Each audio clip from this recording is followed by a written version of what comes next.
Assalamualaikum warahmatullahi wabarakatuh. Selamat malam, jumpa lagi dengan saya Aldi di channel Mereka Ada. Dimanapun kalian berada, saya doakan semoga kalian dalam kondisi sehat dan selalu diberikan kemudahan dalam menjalankan segala aktivitas. Di kesempatan kali ini saya akan membacakan cerita pendakian yang dialami oleh Mas Fian pada tahun 2004 kala ia berpetualang ke Gunung Butak. Namun sebelum mulai bercerita, pastikan teman-teman sudah support channel Mereka Ada dengan cara menekan tombol subscribe dan menyalakan lonceng notifikasinya, supaya teman-teman gak ketinggalan setiap cerita yang upload di channel ini.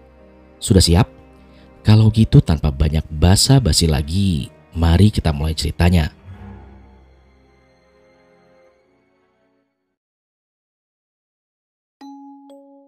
Mas Fian ini dulunya suka banget dengan yang namanya kegiatan alam, tapi sekarang dia sudah pensiun karena sudah berkeluarga. Dia ini sering banget mengalami kejadian mistis dan horor selama masih aktif dalam kegiatan itu. Dulu itu horornya benar-benar horor, karena di tahun 2000-an itu masih belum banyak orang yang mendaki gunung, jadi suasana hutan itu masih terasa mistisnya. Di perjalanan menuju ke puncak gunung itu, tidak sekali dua kali dia mendapatkan kejadian horor, hingga dia harus berusaha survive dengan keterbatasan perbekalan makanan. Pertengahan tahun 2004, saat-saat yang tepat untuk menikmati keindahan alam tanpa takut kehujanan. Pendakian ke Gunung Butak ini bukan pertama kali bagi Fian. Beberapa gunung sudah pernah dia daki sampai ke gunung yang berada di Jawa Tengah. Sore itu dia mencari informasi ke teman dekatnya terkait Gunung Butak, tapi tak ada satupun dari temannya yang bisa memberikan dia informasi. Ada salah satu temannya dari luar daerah yang sedikit tahu tentang pendakian Gunung Butak, tapi melalui jalur Gunung Kawi. Kedua gunung ini memang bersebelahan. Ada juga teman dari temannya yang memberikan informasi kalau Gunung Butak juga bisa melalui daerah Batu, Malang, satu jalur dengan Bukit Panderman yang sering dia daki. Wah, kayaknya asik tuh kalau satu jalur dengan Bukit Panderman, pikirnya kala itu. Sebenarnya dia sudah tahu sedikit kalau Gunung Butak itu bisa melalui jalur itu, tapi untuk memastikan dia cari informasi yang tepat. Fix niatnya sudah bulat untuk mendaki ke Gunung Butak via jalur Panderman.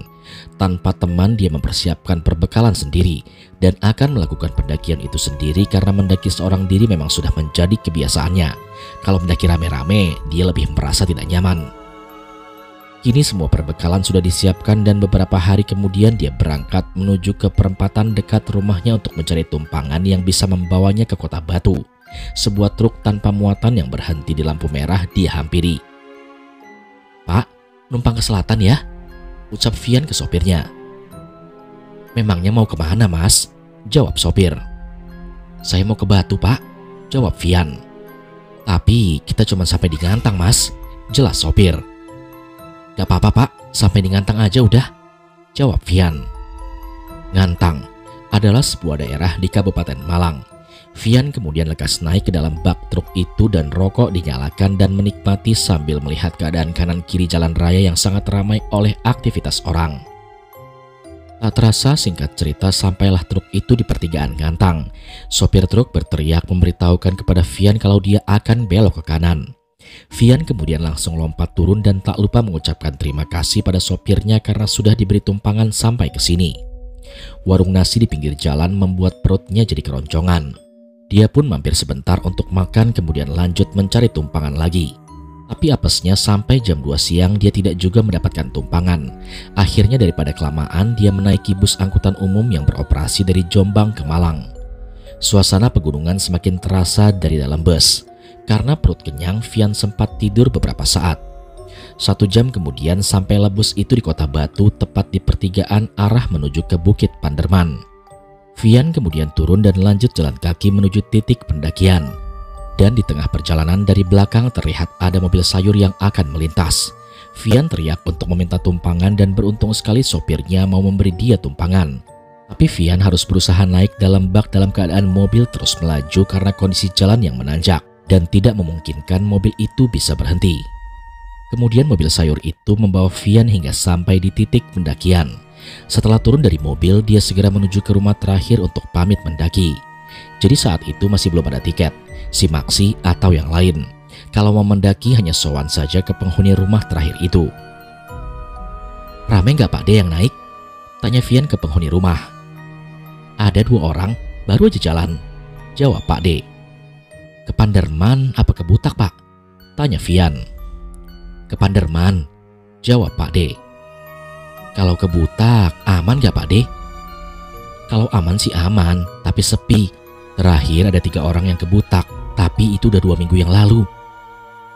Wah, informasi yang bagus nih. Berarti jalurnya masih jarang dijamah orang, pikir Vian kala itu. Vian sedikit bertanya tentang arah jalur menuju ke Gunung Butak, dan Pak D sedikit memberikan informasi. Kata Pak D, dari sini lurus saja ikuti jalan bebatuan. Dan tanpa lama-lama lagi, Vian meminta izin dan langsung bergerak meninggalkan rumah Pak D. Selangkah demi selangkah jalanan setapak bebatuan ini ia lewati, hingga sampai di ujung jalur bebatuan, dan setelah itu dia mulai memasuki hutan rimba. Suara hewan hutan terdengar di sepanjang perjalanan. Semakin berjalan jauh ke dalam hutan, suasana menjadi semakin gelap. Ternyata sekarang sudah menunjukkan jam 5 sore. Vian masih meneruskan perjalanannya sambil mencari tempat datar untuk dia bermalam. Beberapa menit kemudian di sebelah kanan jalur ada tempat yang cukup luas dan dia segera mendirikan tenda di tempat itu. Kompor, nesting, dan perbekalan makanan dikeluarkan untuk mengisi perut yang sudah mulai terdengar. Dan mie instan pun menjadi menu utamanya. Satu persatu hewan hutan berhenti bersuara saat matahari hendak tenggelam. Suhu dingin mulai menusuk ke dalam tubuh dan sayup-sayup terdengar ada suara langkah kaki yang berjalan dari arah bawah. Loh, ada yang naik juga ternyata. Betulan banget, jadi ada teman, batin Vian kala itu. Vian pun menunggu kedatangan suara langkah kaki itu sambil menyeruput segelas kopi. Tapi suara langkah kaki itu tak kunjung sampai di tempat Vian. Dia berdiri sambil menyorotkan senter ke arah sumber suara langkah kaki itu. Tapi di sana tak ada siapapun. Mas, Mbak, halo, ucap Vian kala itu. Tapi tak ada jawaban dari siapapun. Gak beres ini, pasti penghuni gunung, batinnya kala itu. Dia kembali ke tempat duduknya sambil dalam batin berbicara. Permisi ya Mbah, cucumu mau numpang tidur di sini, jadi jangan diganggu. Dia kembali melanjutkan aktivitas minum kopinya, dan tak berselang lama, tiba-tiba ada suara benda yang jatuh di semak belakang tenda. Spontan Vian melihat ke arah sumber suara itu, dan terlihat beberapa semak bergerak tapi tidak tahu benda apa yang jatuh di sana. Dari sini Vian sudah mulai merasa kalau penghuni tempat ini mungkin tidak menginginkan keberadaannya di sini, tapi dia masih berusaha tenang karena baginya dia tidak ada niat untuk mengganggu. Kemudian sebatang rokok dinyalakan untuk mengusir suasana yang cukup mencekam ini. Tapi anehnya korek api miliknya tidak bisa menyala, padahal isi gasnya masih penuh. Beberapa kali dia mencoba menyalakan korek apinya tapi tetap saja tidak bisa, dan akhirnya dia nyalakan rokok itu menggunakan kompor. Vian menikmati rokok sambil duduk bersandarkan tangan, dan terasa ada yang aneh dengan sesuatu di tangannya. Dia meraba apa yang sedang dia pegang itu, dan ternyata itu adalah segumpal rambut. Entah rambut atau bulu, yang jelas warnanya hitam dan sedikit kotor oleh tanah. Vian kemudian membuang rambut itu, dan karena sejak tadi sudah merasa kalau keberadaannya di sini tidak disukai, dia segera mematikan rokoknya dan mengemasi barang-barangnya untuk mencari tempat yang lain. Berjalan lagi dengan packing asal-asalan, dan beberapa meter kemudian terlihat ada tanah yang cukup luas dan bisa digunakan untuk ngecamp. Semoga aja di sini aman dan gak diganggu lagi, batinnya kala itu. Tenda dipasang lagi, dan setelah itu dia melanjutkan ngopinya yang belum puas tadi. Baru minum beberapa seruput, tiba-tiba terdengar dengan jelas ada suara wanita yang tertawa sangat lantang. Kalau bisa dikira-kira, sumber suara itu berasal dari tempat dia camp tadi. Vian sudah tidak ingin berurusan dengan yang horor-horor lagi. Dia meletakkan kopinya di dekat pintu tenda, kemudian dia segera masuk ke dalam untuk tidur dan berharap semoga malam ini tidak diganggu oleh makhluk sontoloyo lagi. Kemudian pintu tenda ditutup rapat-rapat agar suhu dingin tidak masuk ke dalam. Senter dia gantung di atap tenda untuk penerangan. Kemudian dia tidur berselimutkan sarung. Jadi saat itu dia tidak membawa sleeping bag karena memang dia tidak punya. Hanya ada sarung yang biasa dia pakai kalau di rumah. Singkat cerita, pagi harinya dia terbangun dan pagi itu cuaca terlihat sangat cerah. Sinar matahari menembus dari sela-sela pohon pinus yang cukup lebat. Rokok dinyalakan untuk mengusir udara dingin, dan anehnya kali ini korek apinya dengan mudah bisa dinyalakan. Kompor dan nesting disiapkan untuk memasak mie instan, dan plastik yang berisikan logistik ternyata sudah hilang. Aduh, apa jangan-jangan diambil monyet ya? Kalau sampai hilang mampus ini, bisa nggak makan aku? Batinnya kala itu. Dia pun mencari-cari logistik itu dan dia ingat sesuatu. Apa mungkin ketinggalan di bawah ya? Karena jaraknya tidak terlalu jauh, dia berjalan kembali turun dan ternyata memang benar. Logistiknya benar-benar tertinggal di tempat awal dia ngecamp. Sambil membawa logistiknya, dia pun berucap, "Permisi ya mbah, nggak ada niat untuk ganggu. Aku cuma mau ambil makanan aku saja." Setelah itu dia jalan balik ke arah tendanya. Setelah selesai mengisi perut dengan mie instan, dia berkemas dan melanjutkan perjalanan. Jalur yang tidak terlalu menanjak dan berliku ia lewati sendiri tanpa ada satu pendaki lain pun. Suasana hutan rimba sangat terasa di sini, dan semoga saja alamnya senantiasa subur dan hijau. Namun di tengah perjalanan dia menjumpai persimpangan, dan tanpa memilih dia ambil jalur kanan karena jalur yang kanan itu lebih lebar, beda dengan yang kiri. Jadi jalur yang kiri itu lebih sempit dan banyak rumput yang menghalangi. Istilahnya jalur yang kanan itu lebih meyakinkan. Masuklah dia ke jalur kanan itu. Jalurnya tidak ada yang aneh, tapi semakin jauh ke depan tiba-tiba suasana menjadi sangat hening. Suara hewan hutan yang sebelumnya terdengar pun sekarang tidak terdengar lagi. Saat itu Vian belum berpikir macam-macam dan terus saja berjalan menyusuri jalur. Dan beberapa saat kemudian dari atas terlihat ada dua pendaki yang sedang berjalan turun. "Loh, kata Pak De nggak ada yang naik ke Butak, tapi kok itu ada?" pikir Vian kala itu.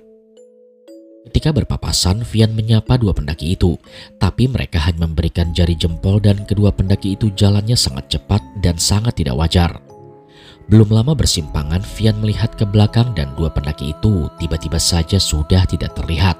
Entah karena terlalu cepat mereka berjalan atau bagaimana.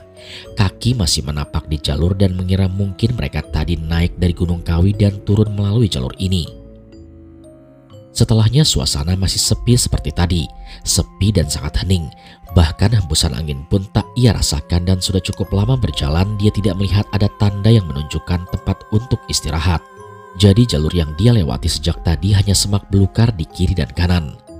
Terlihat kala itu waktu sudah menunjukkan pukul 2 siang dan sampai saat itu dia belum masih menemukan tanda-tanda tempat untuk beristirahat. Perut kini mulai keroncongan dan tak menemukan tempat untuk istirahat, terpaksa dia berhenti di jalur untuk mengisi perut. Kemudian satu bungkus mie instan dimakan tanpa dimasak, yang penting perutnya bisa terisi. Setelah itu dia menyalakan sebatang rokok dan dihisap sembari melanjutkan perjalanan. Gila, lumayan juga di jalur Butak. Meskipun jarang ada tanjakan, tapi panjang banget, pikir Vian kala itu. Sebatang rokok sudah habis dan dia masih belum melihat tanda-tanda puncak. Jalur yang dilewati pun masih sama seperti tadi, hanya semak belukar di kiri dan kanan. Semakin lama langit terlihat semakin redup dan waktu sudah menunjukkan pukul 4 sore. Jadi sudah seharian penuh dia berjalan dan tak kunjung sampai di puncak. Dia berhenti sebentar untuk berpikir. Apa jangan-jangan aku salah ambil jalur di persimpangan tadi ya? Tapi rasanya tidak mungkin, karena tadi dia sempat bersimpangan dengan dua pendaki yang sedang turun.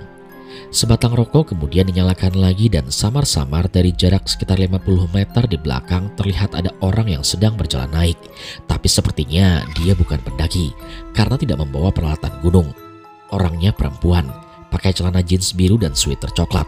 Wajahnya putih tapi tidak dengan kulitnya, alias putih pucat. Melihat hal tersebut, Vian segera pergi dari tempat dia berhenti karena takut. Beberapa meter berjalan dia coba melihat ke arah belakang dan perempuan tadi itu masih jalan mengikutinya. Itu makhluk apaan anjir? Kenapa ngikutin gua mulu sih dari tadi? Batin Vian kala itu. Kali ini Vian mempercepat jalannya dan dia tidak berani menoleh ke belakang. Karena jalan terlalu cepat, akhirnya dia kelelahan dan mau tidak mau dia butuh istirahat. Langit kini tampak semakin gelap dan saat itu juga dia tidak melihat tanda-tanda puncak. Dia memberanikan diri untuk melihat ke arah belakang dan syukurlah perempuan yang tadi mengikuti sudah tidak terlihat lagi entah kemana perginya. Vian merasa sangat lega dan karena hari sudah akan gelap dia pun memutuskan untuk bermalam lagi di sini.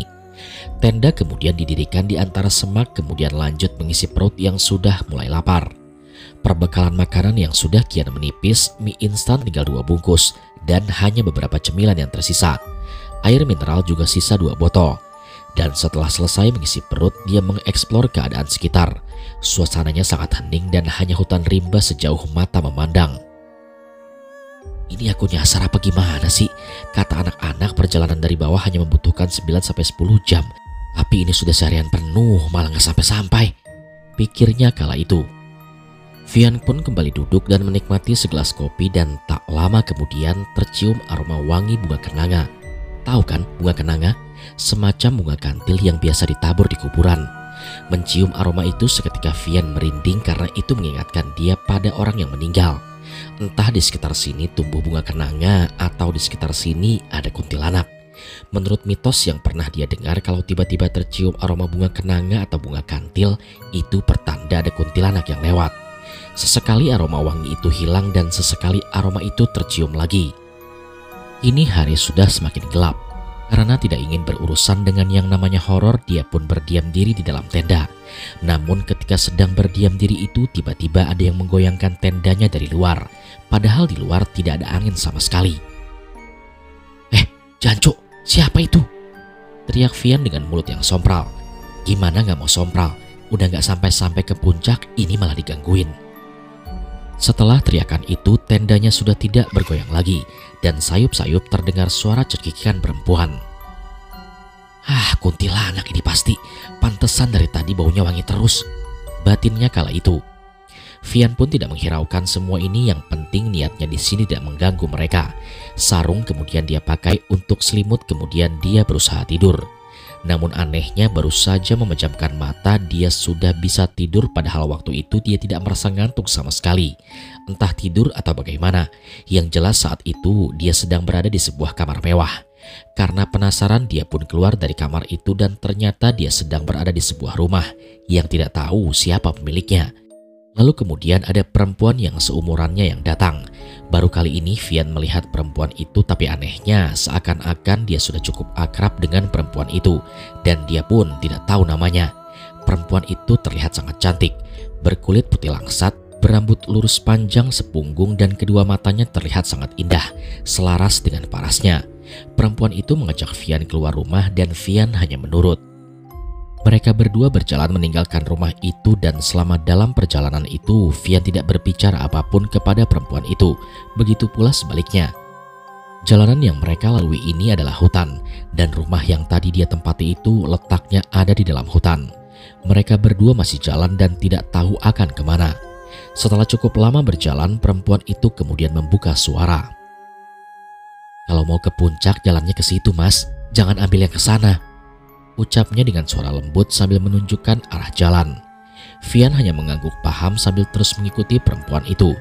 Lalu sontak dia langsung terbangun dari tidurnya. Dan setelah bangun dia pun tidak merasakan ngantuk sama sekali. Terlihat jam tangan menunjukkan pukul 9 malam. Vian berusaha kembali tidur tapi tidak bisa. Lalu dari luar terdengar ada suara banyak orang yang sedang berjalan. Wah, pendaki ini, pikirnya kala itu. Dia pun membuka pintu tenda untuk melihat tapi tak ada siapapun. Senter diambil dan dia menerangi sekitar dan tiba-tiba, nyari apa mas? Dia dikagetkan dengan kedatangan pendaki dari arah belakang tenda.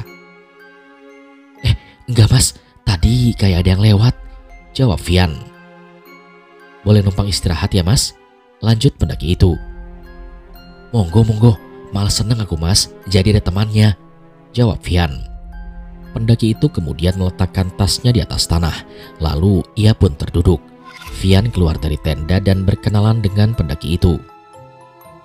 Pendaki sendirian mas? Tanya Vian. Iya, sendirian. Masnya juga sendiri? Tanya balik pendaki itu.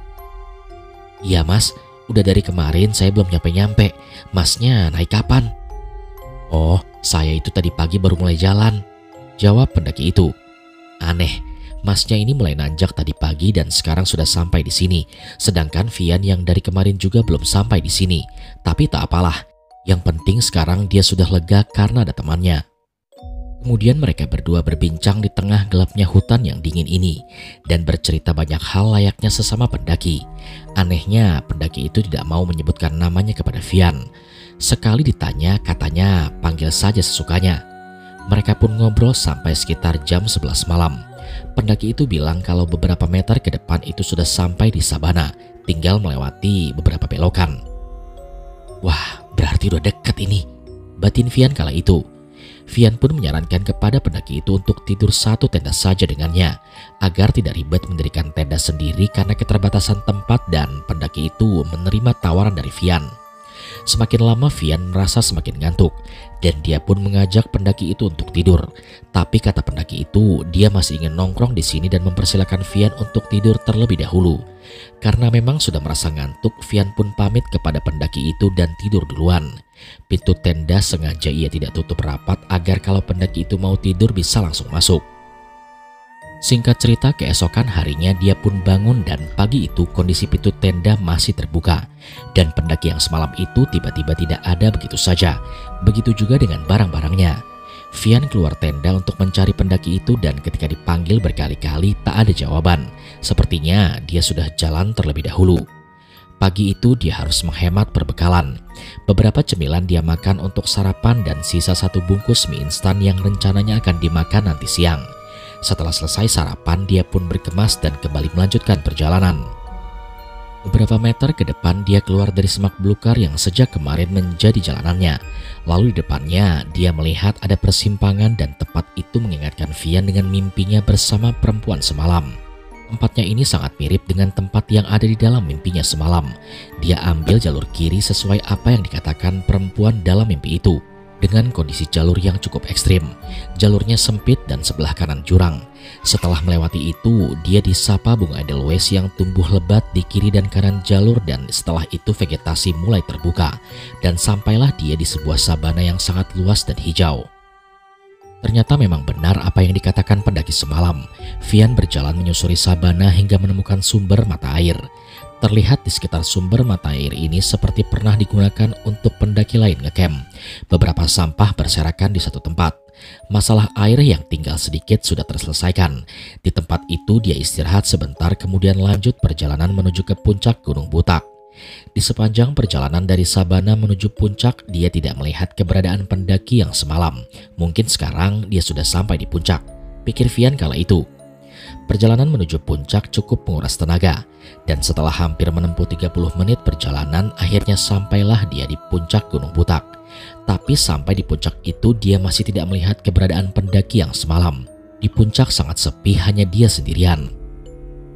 Kemana ya masnya yang semalam? Apa dia udah balik turun? Pikir Vian kala itu.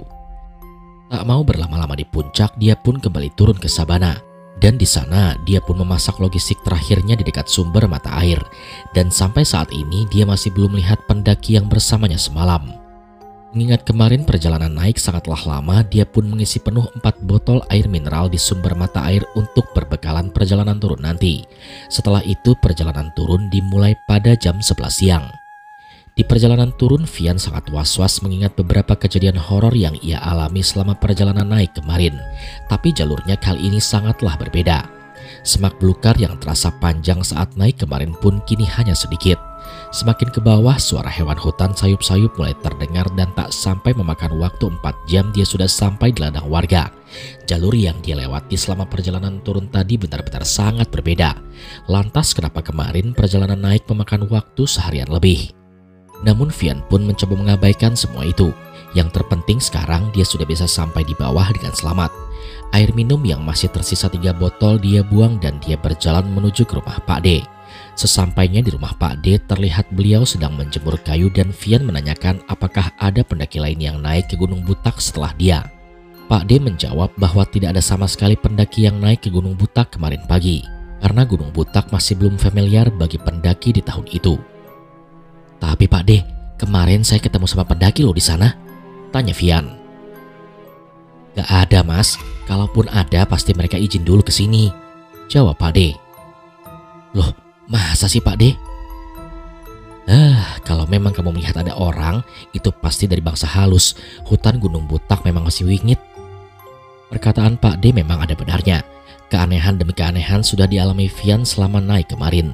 Mulai dari perjalanan yang memakan waktu 2 hari, 2 pendaki yang berjalan cepat, pendaki solo hiking yang sempat bersama dengan Vian semalam, dan beberapa gangguan dari makhluk Sontoloyo. Untung saja dia masih bisa turun dengan selamat. Dia pun melupakan semua itu dan menganggapnya adalah hal yang biasa. Ya, namanya juga hutan. Kemudian dia pun pamit kepada Pak D untuk pulang. Dari rumah Pak D hingga ke jalan raya dia jalan kaki karena tidak mendapatkan tumpangan. Sangat jauh sebenarnya, tapi mau bagaimana lagi? Sesampainya di jalan raya dia sudah malas mencari tumpangan gratis dan kemudian memutuskan untuk naik bus angkutan umum hingga sampai di rumah dengan selamat. Gunung Butak dengan segala kealamian hutannya. Lain waktu aku akan datang lagi ke sana, batin Vian kala itu.